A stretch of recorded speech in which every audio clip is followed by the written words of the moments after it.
Hello everyone. In this video we're going to be solving an exponential equation which also contains logarithms. We have x to the power 1 over ln x equals 1, and we're going to be solving for x values.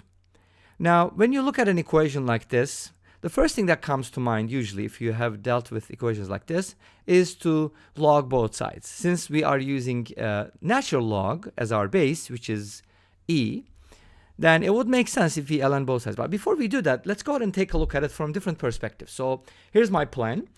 I'm going to show you a couple things about this equation by logging both sides, and we're going to be looking at a graph as well, and then we'll kind of talk about what it means.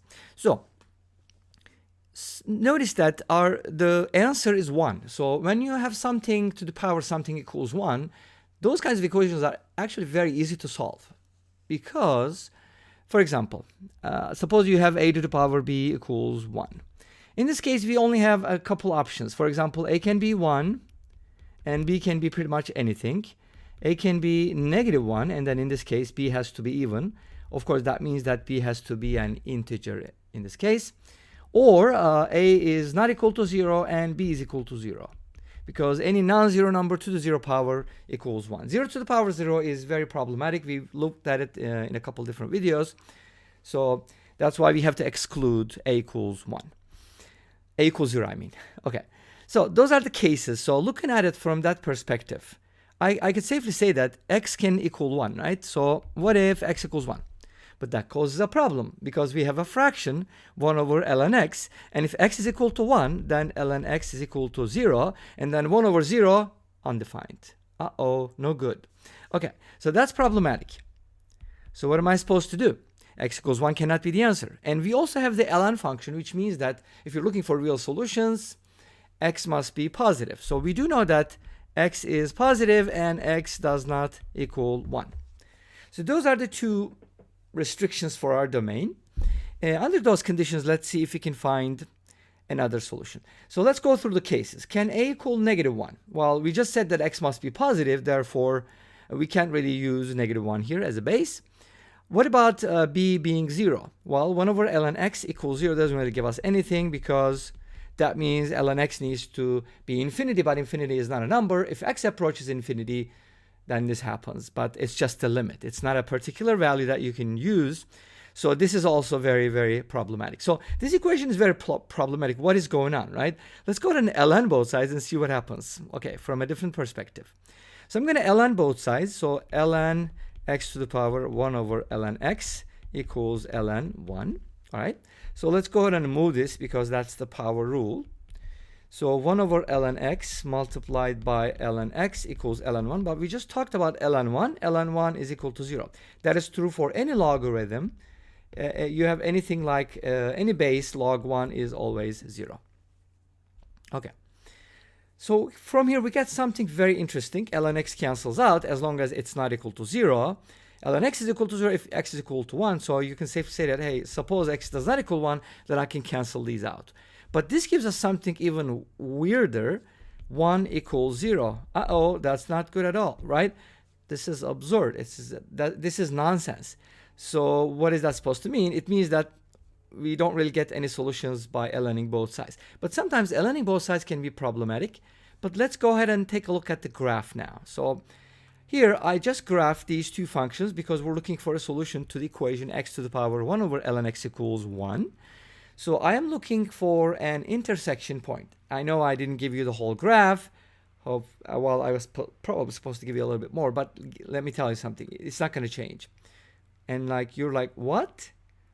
How is that blue graph a horizontal line? Okay, so let's go ahead and take a look at it from another perspective. So we have y equals x to the power 1 over ln x. Let's try to understand what this means. We said that x does not equal 1 and x is positive. Awesome. So let's go ahead and ln both sides here. ln y equals ln x to the power 1 over ln x. And then let's go ahead and move this to the front. That gives us ln y equals 1 over ln x times ln x. Again, this is equal to 1. And from here we get ln y equals ln e, which means y is equal to e. So this expression right here is actually always equal to e. So in other words, x to the power 1 over ln x is equal to e. Now let's go ahead and take a look at it from another perspective on why is this happening. Why do we have a function on the left-hand side that kind of contains the variable x, but on the right-hand side, we do have a constant. So here's what we can do. And again, I'm going to be using some properties of logarithms, and I'm still thinking about making a video on properties of logarithms. Hopefully, I'm going to be able to do it in anytime soon, because I think the properties of logs are very important. Anyways, so we're going to be using what is called the change of, what is that called? Change of base. Okay, great. I was going to say like change of lanes, but that's for driving. So change of base, how do you use that? So if you have of log, like let's say a, log a with base b, then you can basically write it as ln a over ln b. If you're using the ln function, of course. If you're using the base 10, you can write it as log a over log b. So in other words, as long as a and b are placed correctly, the log doesn't matter. You can pretty much use any base. Okay, so let's see if we can find the answer by using that. So here's what I can do. I can write the 1 over ln x as ln e over ln x. Okay, so 1 over ln x equals ln e over ln x. Now I'm going to use the change of base property, but I'll use it backwards. Can I use it backwards? Yes, of course. So this means log, and then so notice that the top number a is going to be our argument, and the bottom number b is going to be the base. So the base in this case is x, and our argument is going to be e. So this is like log e with base x, and now we're raising x to the power that. Let's go ahead and do it now. X to the power log e with base x, and why is this equal to e? Well, it makes sense because these two are the same. And again, if you want to set it equal to z, and then you can log both sides with base x. Let's do it. I'm logging both sides. So I'm kind of looking at the same problem. I'm kind of like, I know, beating a dead horse, but I just wanted to show you different perspectives here. So if I move that to the front, log x with base x is going to be 1. So I'm going to get the following from here, which means z is equal to e. But what is z? Z is this expression right here, or this expression right here. So that kind of proves that this expression is always equal to e. So what is that supposed to mean? Let's go ahead and take a look at it from the graphical perspective. Well, as long as x is positive and different from 0, this is going to be a constant, which is e, our Euler's number. And you know, Euler is a great mathematician, so on and so forth. He's done so many great things. But anyways, so y equals e is a horizontal line. As you can see here, I don't have the scale or the numbers, but you can tell that this is, I think this is 1, right? And this is about 2, and this is 2.7 something, which is e.